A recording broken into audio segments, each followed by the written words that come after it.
we kind of touched on it a little bit with some of the random announcements and everything that's happened, especially with Microsoft dropping the ball. Oh my God, that was a huge one. But that, obviously Microsoft isn't the only one. All this talk about E3 and cons coming back got us reminiscing over some of our favorite moments and announcements over the years. Some have been amazing, others not so much. So this week, we're actually going to change it up a bit and give you guys not only our top 5 best moments from E3, but also the top 5 worst moments from E3. And we're actually going to kick it off with the worst. That way we can end on a high note. And so there you go. I'm starting us off with number 5 on the worst this week with Sony almost kills the PlayStation brand with one awful presentation. And this was E3 2006. No company's E3 presentation will ever be quite as disastrous as Sony's E3 2006 spectacular. Sony's 2006 conference revolved around the formal reveal of the PlayStation 3.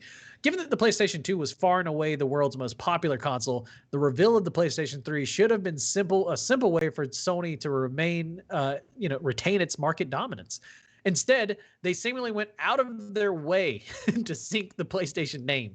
It began humbly enough with them revealing that the PlayStation 3's gaudy $600 price point for their top tier model, and continued with the Genji development team promised to show us a game based on authentic Japanese history before revealing footage of players attacking a giant enemy crab's glowing weak point for massive damage.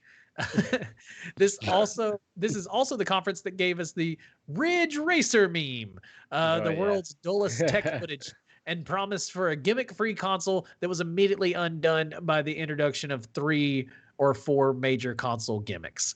So that was a huge one, for PlayStation as far as some of the worst. If you do not remember 2006 E3, it was a complete debacle for Sony.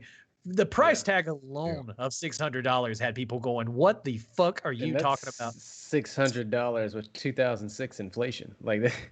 Yeah. That's not $600 now. Today, when people are like $600. What the fuck's that gonna get me? But no, seriously, it's crazy that the PlayStation's actually gotten cheaper since 2006. I mean, wild. But that is not all as far as the worst are concerned. Sax, tell us who we got at number 4 on this week's top 5 worst E3 announcements of all time. At number 4 on this top 5 worst is Mr. Caffeine's Time Machine, E3 2011. Look, Mr. Caffeine Priceman might just be the worst E3 presenter ever. His strangely offensive humor and forced energy have inspired some to compare him to The Office's Michael Scott. But that honestly gives this guy too much credit. There's not a moment of genuine entertainment to be found in his entire speech. What really fascinating about Pearceman's presentation all these years later, though, is the popular belief that Ubisoft or Priceman may have effectively been trying to troll the audience for reasons that remain unknown. Maybe Pearceman went rogue on live mic, or maybe someone at Ubisoft just wanted like, there just has to be an explanation for whatever this was. So yeah, that was not a good time. No, and if you guys honestly, I mean, if you've never seen the video of Mr. Caffeine's Time Machine E3 2011, just give that right there a Google. You can watch it. It's going to be the most awkward couple of minutes of your life, though. It's very cringy, very bad. Super cringy. It's not good. No. I mean, he was so like they ended up getting Aisha Tyler to host Ubisoft conferences for like a few years after that. That was like we're gonna go so safe. We're getting basically Lana an from actual actress. And she kicked ass, but she always awesome. This man trash. Trash. But that's not. I mean, speaking of trash, that's not even as bad as number 3 on this week's list. I don't know. It may be, but whatever. Sometimes they don't all equal out.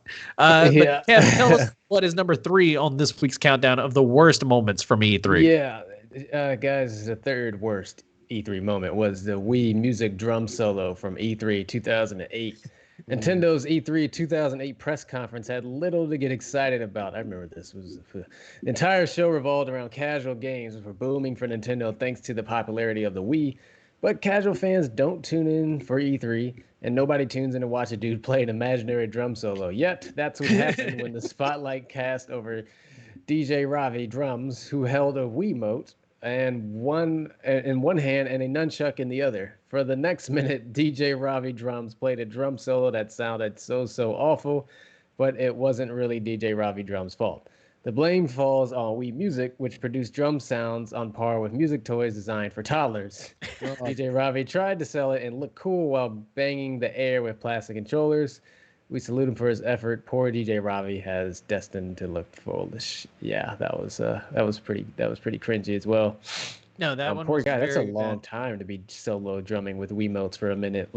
Especially when it's like toddler toy sounds and not like real drums. Like, because if you're a drummer and it's making real drum sounds, you could probably do something with that. But if it's just like tink, tink, tink, you know, like some like little like fucking whatever sounds. And talk about the E3 has definitely had some of the most awkward moments in television history. Yeah. Which, and speaking of, we'll go right into number 2 of the worst moments from E3. It's when Jamie Kennedy called everyone at E3 virgins. This is from E3 2007. Talk about a way to set a tone. Some of you fortunate souls may have never heard of Jamie Kennedy. And if that's the case, good job. Just know that Kennedy was a self-stylized comedian who specialized in mocking other people and really took advantage of the whole like the prank show craze, I guess, that eventually became the prank YouTube craze, which is what most kids watch these days. So if you're watching some dude go mignano in someone's ear, you have Jamie Kennedy and Punked to thank for that. But anyway, so for instance, if he noticed that you were a larger individual, he may make a remark about your excess fat, proceed to make a 50-year-old observation about how it could affect your daily life, and then presumably made millions of dollars doing this. That was the Jamie Kennedy shtick.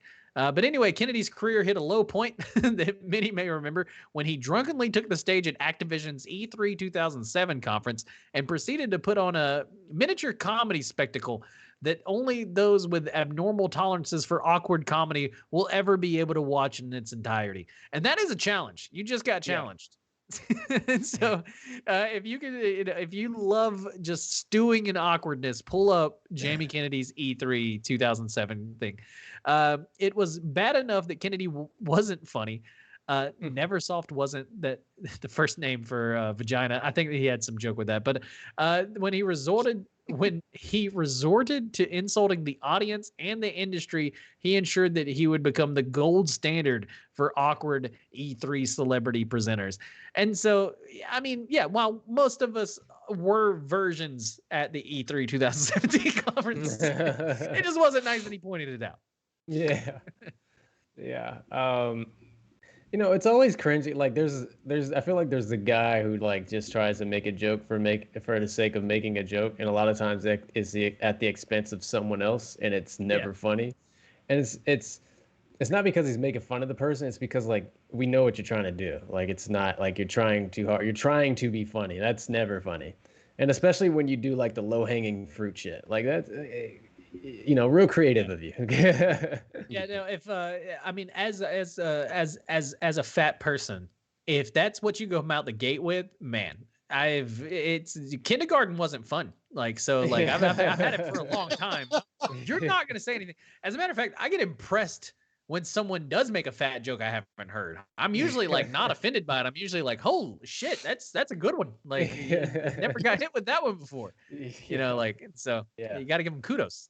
Because literally, it's always and I hate whenever they try to say it's observational humor. Like, yeah, it's observations that literally fucking anybody could make. Like, you're not funny. So, and it's such a played out shtick to try to tell a whole group of people at some conference that they're all virgins. Like, come on, just because they like video games. Like, anyway. Yeah. But that is not the worst, even though it was pretty fucking bad. And like I said, Nelly looks like she said she was going to take the challenge. Take the challenge. If you want to watch a pretty bad E3 conference, Jamie Kennedy's was pretty bad. Sax, tell the people who was number 1 when it came to fucking up at E3. Number 1, Sega Saturn's surprise launch, E3 1995. This is before some people were born. Big I was definitely around. During the E3 in 1995, Sega had a huge surprise for fans. Right there on stage, Sega announced its new console, the Sega Saturn, would be available in stores across the country that same day. The Saturn was supposed to launch in North America roughly 4 months after E3. While a very cool surprise indeed, Sega's strategy ultimately doomed the console. With just 6 games available at launch, there wasn't much of a reason for consumers to rush to the stores. On top of that, developers were under the assumption that they had more time before launch to get their games ready. Furthermore, retailers weren't ready, so it was hard to actually find a Saturn. The Saturn underperformed throughout its life cycle and was discontinued just 3 years later. Sega would out of the console business just a few years later after the Dreamcast flopped as well. That is a horrible, horrible time in the video game industry to announce your console is launching on the day of E3 to have it available. At the convention. Yeah. Yeah. No, that one's pretty brave. I mean, honestly, we said number 5 on this countdown, by the way, was Sony almost killed the PlayStation brand with their awful presentation. Yeah. Sega killed the Sega brand with this. Yeah. Like, this was legit. Mhm. Like, the Dreamcast came out, and I will give the Dreamcast its due. That console is way ahead of its time. It was fucking Super awesome. slept on. The And- Dreamcast super slept on. If it Fantastic. was not for this, I feel like Sony, or not Sony, but Sega could have actually made a run with the Dreamcast. But they Yeah. put so much money into this shit and for it to completely flop that by the Yeah. early 2000s, this company was already on its last legs. Yeah. Yeah, it's really unfortunate because the Dreamcast was definitely a console before its time. It it it introduced the open world of the Shenmue game that we're talking about. That was on the Dreamcast, so like, it was fantastic. But we're talking about the Sega Saturn here, and I had that console as well. That console was it was all right because like it I believe the Dreamcast, like it was just behind the PlayStation console. Like Yeah. like PlayStation came Yeah. out too long after that. So it was like, like I'll play it because it's a video game and it's better than the Genesis. Yeah. But it's like Yeah. that's literally the only reason to play it because it was better than Genesis. Yeah. Which that Like- was the first. That was honestly, I think, one of the first consoles I ever owned was the Sega Genesis. Same, So, 100%. R.I.P. baby. Love that Sega's still alive through some of its things, though. Like, I'm glad Sonic never died. Like, I don't think Sonic can ever die. yeah. What is it? What is dead may never die. Yeah. But that'll wrap it up for the 5 worst. And we didn't want to leave you guys with just the worst. So we Yeah. also wanted to give you guys the best. And so Hey, now we have the top 5 best moments of E3. And Kev, Here we you go. got us with honestly one of the most wholesome in the world. Who's number 5 on the top 5 best moments from E3? I hope your bodies are ready for this one, everyone. Reggie, the meme maker, meets the world.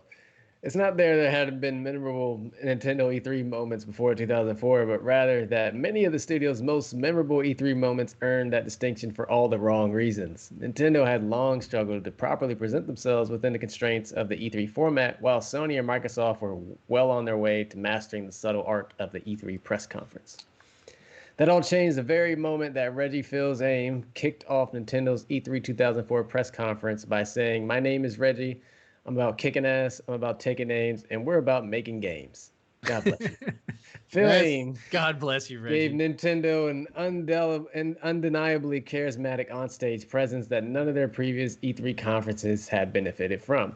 Many of Reggie's quips would go on to become internet memes, most notably, "My body is ready." There is no denying that he became the centerpiece for one of the greatest E3 presentations in any major studio has ever given. Yeah, no, this is, I mean, honestly, surprised. Making the top 5 best was harder than the worst, obviously, because like Reggie, like this, he was always such a wholesome presence at any one of these conventions, and he would always say something that was definitely destined for greatness. Yeah. When it came to like just memeing. Even if he didn't mean it to be. Even if he didn't mean it. I think it was just Yeah. because he was such a like, genuinely like good guy. Like you always got that feeling from him that he just loved Nintendo and liked making games and stuff. And Yeah. so Bowser had some big shoes to fill, but with a name like Bowser, I think he can. Yeah.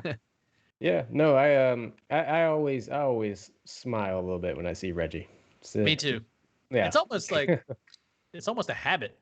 It is. Like It's that. weird. It's weird. I just see him like, Oh, Reggie. yeah. It's probably the memes. Memes can be great for marketing. That's true. Big That facts. is true. Yeah. But number 4 on this week's countdown is another one that we kind of referenced in the beginning. Keanu's No, You're Beautiful.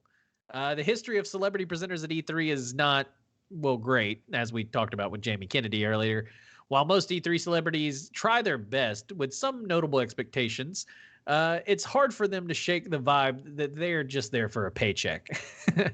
Then there's Keanu Reeves. Moments after the world learned that Reeves would be playing Johnny Silverhand in Cyberpunk 2077, the star walked out to the stage on E3 2019 and received the kind of applause typically not heard outside of pro wrestling arenas. And this was just a perfect combination of timing, star power, and delivery that made for one of the most memorable celebrity E3 moments of all time. Yeah. I mean, and I don't know if anybody will ever be really able to top it. It's not just that we got the announcement that, this beloved actor Keanu Reeves was going to be playing Johnny Silverhand, which honestly, fucking, if Lana's still listening, come on, shouts out Johnny Silverhand. Love the character. Really, like, I mean, she makes a bunch of TikToks about Johnny Silverhand, and I'm always like liking to stay in cyberpunk TikTok because it's just one of those where like I actually enjoyed the game, and so this announcement was a lot of fun. Obviously, it got memed to hell and back, and so that's how I consider it to be a top one. What did you guys feel about this big E3 moment here with Keanu screaming, "No, you're beautiful"? Did you feel it in your soul? I did. I felt beautiful. Um, no, I think, Keanu's another one of those guys where it's just like he can't really do anything wrong. And the fact that he was presenting like he's so great that like the clusterfuck that was Cyberpunk isn't even associated with Keanu Reeves. Like we It don't didn't even bring, like yeah, it didn't hurt. didn't It didn't even hurt touch him. Keanu at Didn't all. even touch him. No, Yeah, no no one didn't was touch mad him. at Keanu. No, no. Quite the Right. contrary. People were modding and having sex with him. I think we covered Yeah, that. that we before. did. We covered that story too. Yeah. People were even modding it so they could just have sex with Johnny Silverhand. And I mean, Yeah. it's okay. Sometimes you want to see what a Silverhand can do. I heard they don't shake. I heard they're very steady. But that is not it for this week's top 5. We actually are just at number 4, and I mean, actually just at number 3. And Sax, give the people who is number 3 or what is number 3 in our top 5 best E3 announcements of all time. Top 5 and number 3 is Gabe Newell's Sony Surprise. The word surreal has joined the likes of epic in the category of words that the people of the internet have collectively watered down.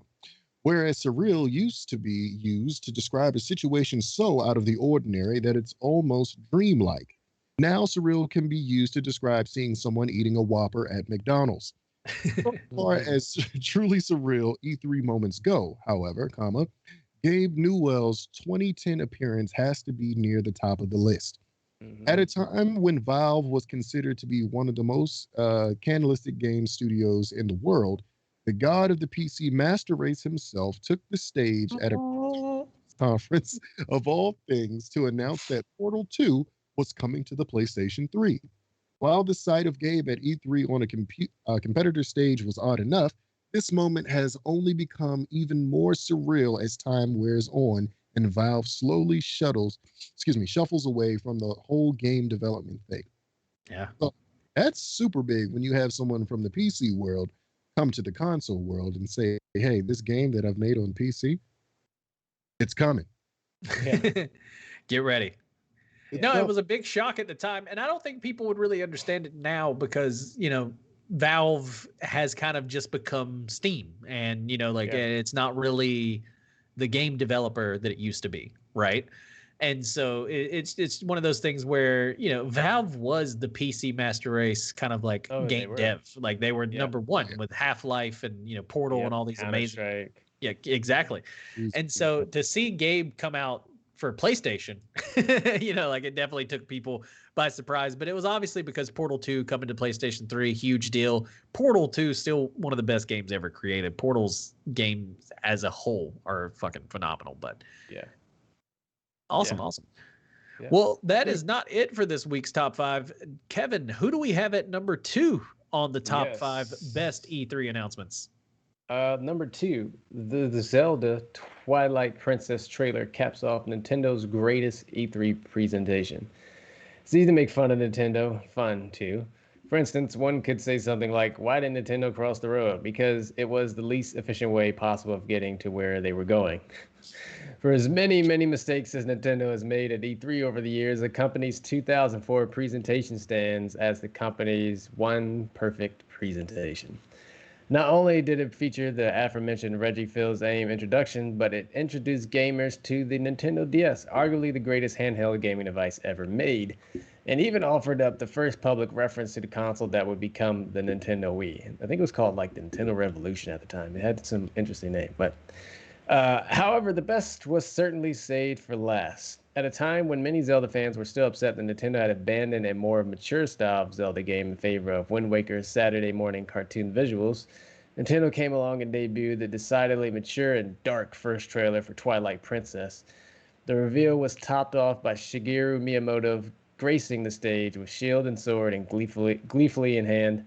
It was the kind of moment that only Nintendo could deliver. I still remember this, and I'm really looking forward to this remastered Twilight Princess now. Yeah, no, that was one of the reasons, for throwing it up on the list was definitely the remastered Twilight Princess coming, Breath of the Wild 2 being announced. It's one of those where Nintendo Directs are great. I really do enjoy them. I like how quick they are. I like, kind of how they get through it. I do miss Reggie. I will say that. But I don't like how non-personal they started to get, because like this used to be the big moments when, like Nintendo would come out and, you got guys like Shigeru coming, with a sword and shield in hand, full Triforce rocking shit. Just it really gets you kind of like excited for the new game, coming out and everything. And it feels more personable in a way than just dropping a trailer. Yeah. And so I think that's definitely one of the big ones that I'm going to miss, but I definitely remember this one, and Twilight Princess is still one of the better Zelda games of all time. So really great. For sure. Absolutely. Awesome. Well, number 1 on this week's countdown. Number 1. For better or for worse, Halo 2 reveal sets a new standard for E3. This was in 2003. You had to be around for Halo to truly appreciate what Halo meant. Halo not only gave millions of people a reason to buy an Xbox, it showed those same gamers that consoles could offer a first-person shooter experience largely free from compromise. It was a unique title that became a true phenomenon in a matter of weeks. Needless to say, the hype surrounding the eventual sequel was at a fever pitch by the time E3 2003 rolled around. The Halo 2 reveal represented the good and the bad of E3 game reveals. The good is obviously that the moment of the reveal itself, it was some of the first time that we had seen Halo 2 footage, and it was phenomenal. The first footage of Halo 2 received an audible pop of applause, typically reserved for major moments during championship games. I mean, if you go back and watch some of the footage from this year's E3, people were losing their fucking minds after this trailer. It was a wave of relief and anticipation just gushing out at full force. Everyone was so excited for Halo 2. But on the bad side, which is probably one of the biggest bads of all cons, things were not as they appeared. It come out later that Bungie had admitted that they could not replicate the footage that they showed at E3, and that basically had to rebuild Halo 2 from scratch because to emulate what they showed at E3. The success of Halo 2, though, revealed that the unreasonable hype it generated had, is kind of worth it. Halo 2 ended up being one of the best kind of in the franchise. Everybody really enjoyed it. And it really games too. It's one of the best games of all time. And so it's crazy that the trailer did so well. They had to basically go back and rebuild the game to better match the trailer because of like everybody really loved it so much. But I mean, like I said at the top, Halo is just one of those things that you had to be there to really understand it. I think with the new one, you're getting a little taste of it, but it's nowhere near what it was back in the day, specifically when the Xbox first came out. But what do you guys think about number 1 this week? Do you remember Halo 2's announcement and how just and how amazing it was? Oh, I remember the announcement. I remember all the hype leading up to it. Like, remember looking in the magazine, seeing like all the, all Yeah. this like like all these new features coming to it, like dual wielding weapons and using Woo! swords Dual wielding was a huge one. and match. This was the first game that had matchmaking. Yeah. Like I remember this just like sitting down in my room with my with the family's internet DSL box plugged into my Xbox, eating Reese's peanut butter cups and getting cussed out by some grown man for being trash.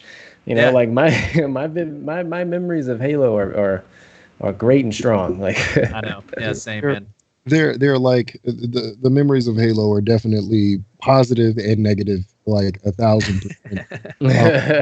Um, but if anything, unforgettable, definitely Yeah. memorable. And I remember this reveal in E3, and people lost their damn minds. And I'm Yeah. saying, I'm at this time, uh, going out of being a freshman in high school, going in to be a sophomore. Like this was fantastic. This Yeah. was everything Huge announcement. we needed.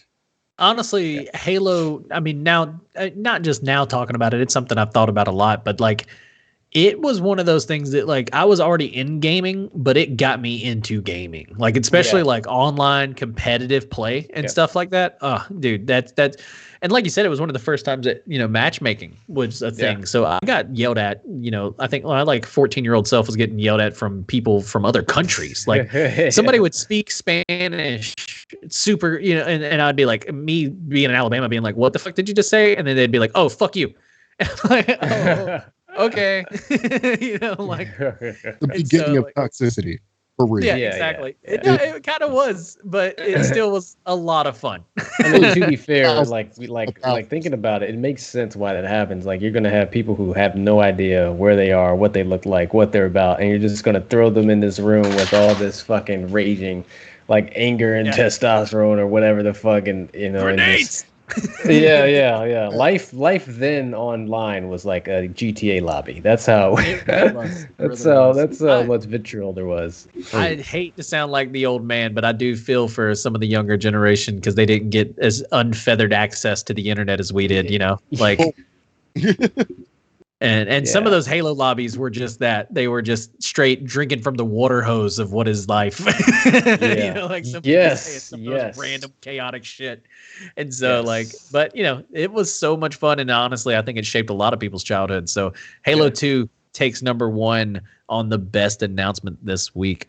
But guys, I mean, that's the show. That'll wrap it up for this episode of Geek Life. We hope you enjoyed everything that we talked about today.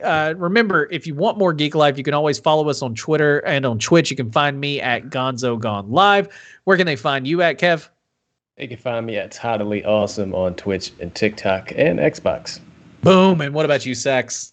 They can find me on Instagram and TikTok and Twitter. Javen Shepherd and the Fattest Sax also on Twitch. Awesome. You can also check out more Geek Life on YouTube, Instagram. Links can be found in the description. We got TikTok. I mean, the Discord. Yeah. Join the Nerd Herd. Join the Nerd Herd. If you're not a part of the Nerd Herd, what are you doing? You're missing out so much. Yeah, cool missing content. out. We have a lot of great conversations, like who in the Justice League would go down on, like other people. Like the thing people need to know, Exactly, the nerdy news you need to know. But big shout out to our producer tonight, Cape. Thank you so much for producing. Shout out to our moderator, Lilith Nelly. I also saw our boy Bruce Bain, which is the Dodd, popping off in chat. Thanks, Lana. Thank you, Savage. Thank you, Sag. I know we saw you earlier. Oh man, greatness. Jay White. That was great. 21 said I have a question way earlier. Sorry I missed you. If you have it, now's the time. Ask away. Yeah. And so, but yeah, no, Extreme Greatness popping off in chat earlier too. Thank you so much. Thanks everybody for tuning in. Honestly, we had had a good viewership for a lot of this show. I hope you guys enjoyed it. I had a good time hosting it. Yeah. God will be back. I'm actually going to be on vacation for a long time. That's one of the big reasons why I kind of filled in this week, because I'm actually going to be out for a good bit. So, definitely stay tuned. Follow me on those socials I shouted out so you can see my Greece adventures. But before we go, anything from you guys? Kev, this camera, what do you got going on? Yeah. Nothing really. I got some music I got to work on, so stay tuned for that. And I'm really starting to settle in, so I'm excited to be getting back on the box, as we say. So yeah. I'm glad. I know Cape got my reference. That's Sean Evans does that every episode of Hot Ones. This camera. What do you got going on? Tell the people. But no, that's awesome, Kev. Definitely moving, super stressful. So just hang in there, bud. Yeah. And Sax, what about yourself? Anything? What do you got going on? Just catch me on my stream. And catch the YouTube. Got some content coming. I'm excited about that. And also, again, September, second weekend in September, Danville, Virginia, Blue Ridge Rock Festival. I will be performing alongside the act that's on the show, Awesome Ray Ray. Nice. We're gonna get it in. Nice.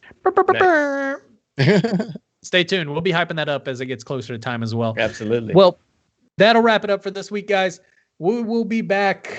I don't know if we'll be back for a July 4th show, actually, because we're doing it every 2 weeks, but we may be back the week after. We'll definitely probably be around for some Saxter days. I know that we still, got that popping. I know that Dodd's going to be around with some free game Fridays. So stay tuned onto the channel. In general, we're doing shit. But thanks for tuning in tonight, everybody. Have a good one. Peace. Peace.